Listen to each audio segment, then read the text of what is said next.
Absurdo. Olha, em Goiânia, esse caso desse cidadão foi gravado, como você acabou de acompanhar, falando ofensas racistas aí a uma funcionária da portaria que nada fez para receber esse tipo de ofensas.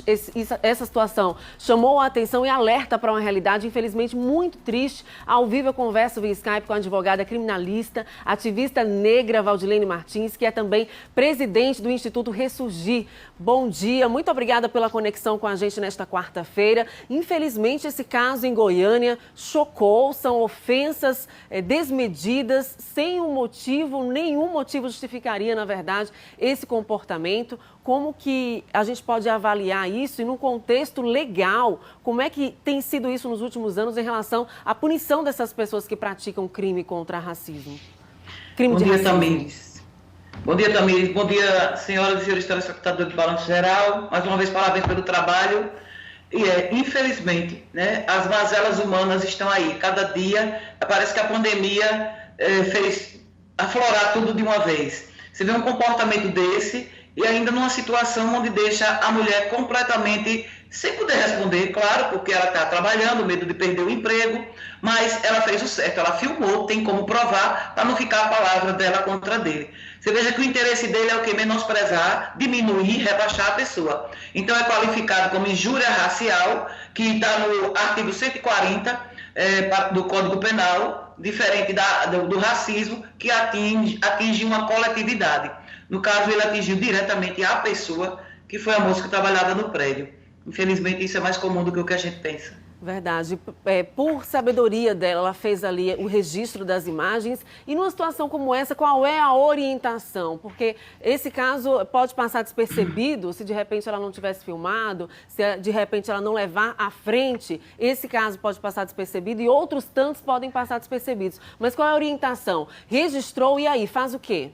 Presta o boletim de ocorrência, se tiver delegacia especializada, melhor ainda, porque na regra tem, né, nas capitais principalmente, mas se não tiver delegacia especializada, presta o boletim de ocorrência, leva a prova, né, porque hoje todo mundo tem um celular, por mais simples que seja, ela fez muito bem, ela foi muito esperta, não discutiu com ele, você veja que aparentemente estava só ela e ele, né, então não tinha testemunhas, mesmo que tivessem, às vezes as pessoas não querem ir, então a pessoa procura, né, porque o crime de injúria racial, o princípio qualificado, em 2018 foi equiparado ao crime de racismo pelo STF. Então, se for contra pessoa com deficiência ou pessoa idosa, ele chega a ser imprescritível também. Mas, infelizmente, o crime de injúria, no meu ponto de vista, infelizmente mesmo, cabe fiança. Então, a pessoa paga, se for presa em flagrante, cabe fiança, paga e vai responder em liberdade. Eu, particularmente, enquanto advogada criminalista, não sou contra essa tipificação de injúria racial. Para mim, racismo é uma coisa só e acabou, independente se atinge diretamente você naquele momento ou toda outra uma coletividade. Mas, infelizmente, a lei tem essa diferenciação, né, que o crime de racismo está na Lei 7716 de 89, e o crime de injúria está no Código Penal. Mas a moça fez certíssimo, ela colheu a prova irrefutável, né? Irrefutável, não tem como se discutir essa prova e levou a justiça, que é o correto que nós temos que fazer. Não é dizer, deixe para lá porque não resolve. Tem que levar, essas pessoas têm que ser expostas. Todo mundo tem que saber quem são essas pessoas, sem caráter, que menosprezam os outros e que não tem o mínimo de empatia nem de respeito. Verdade, um menosprezo absurdo, chega a ser chocante a maneira como ele fez aquele ataque de raiva, a xingando de macaca chimpanzé. Como é que a senhora avalia, digamos assim, as políticas de repressão contra o racismo no Brasil? Houve avanço nos últimos anos? Quais foram esses avanços e o que poderia existir para se avançar ainda mais, para se inibir esse tipo de comportamento absurdo? Olha, sem dúvida nenhuma, nós tivemos avanços em várias áreas dos direitos humanos. Essas leis, principalmente, são excelentes, são avanços excelentes, porque antes nem isso nós tínhamos. Mas o que acontece? Nós precisamos urgentemente mudar a cultura. Essa questão que vem desde a colonização, o resquício ainda da escravidão, que a gente é educada, desde o seio familiar, de regra, a gente já aprende que a pessoa ser negra é feio, é ruim, vários adjetivos com relação às nossas características, aos nossos cabelos, crianças que sofrem bullying nas escolas, as escolas precisam estar de olho nisso, porque também tem a lei, né, contra esse tipo de chacota, que a raça, a etnia, as características genéticas também é um motivo para a pessoa sofrer bullying. Então, as políticas estão avançando, mas falta o quê? As pessoas conhecerem seus direitos. A mídia tem ajudado demais, as redes sociais, esses aplicativos que hoje a gente fica sabendo de tudo ao mesmo tempo, né, em tempo real, em loco,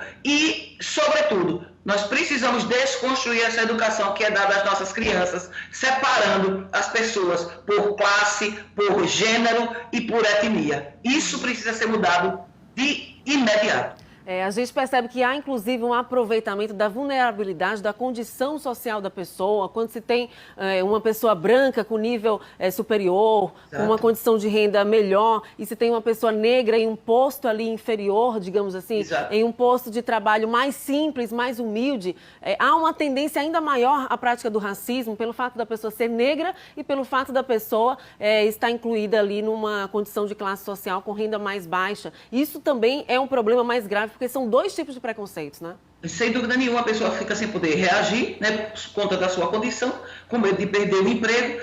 E, independente de qualquer coisa, a mulher, além dela ser vulnerável pelo gênero, ela também passa a ser vulnerável pela raça. No caso do racismo, da injúria racial, ela é vulnerável pela cor e passa a ser vulnerável pelo gênero, porque ele se sente no poder, como ela bem falou. Quem sabe a capacidade dele se ela reagisse? Ele podia até agredi-la, né, lesioná-la fisicamente. Então, a mulher negra sempre está numa condição inferiorizada. Então, isso precisa ser mudado, mas não bastam as leis. A sociedade tem que se juntar, né, ao Estado, porque isso não cabe só ao Estado, cabe a nós também, quando educamos nossas crianças. Ninguém nasce racista. Não basta, repito aquele jargão que todo mundo sabe, vidas negras importam, porque as balas perdidas só encontram os corpos negros e a truculência estatal também só encontram os corpos negros, e isso tem que ser mudado. E a gente tem que, não basta não ser... Eu não sou racista. Você tem que combater o racismo, ser antirracista. É desse jeito que nós vamos conseguir mudar essa situação que vemos hoje no Brasil. Verdade. Além dos crimes de racismo, diversos outros crimes também cometidos contra a mulher valem ser citados aqui, como, por exemplo, abuso, estupro. Muitos desses crimes ficam em silêncio, a polícia não consegue desvendar e fica por isso mesmo. Então, é uma questão que é nossa, que nós temos que realmente levar informação ao público e cobrar também que o Estado, que as autoridades competentes possam intervir também nesses crimes para que esses agressores saibam que serão punidos e que não irão ficar impunes, né? Quero te agradecer pela participação, suas considerações finais.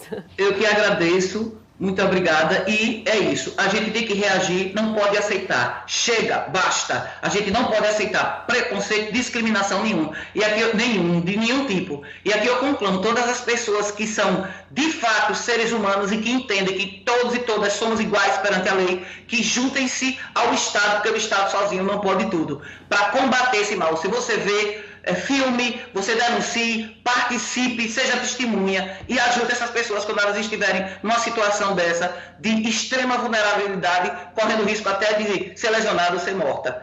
Bom dia para todas e todos. Bom dia, somos todos iguais. Muito obrigada, Valdilene Martins, pela participação aqui. Seja sempre bem-vinda. Bom dia.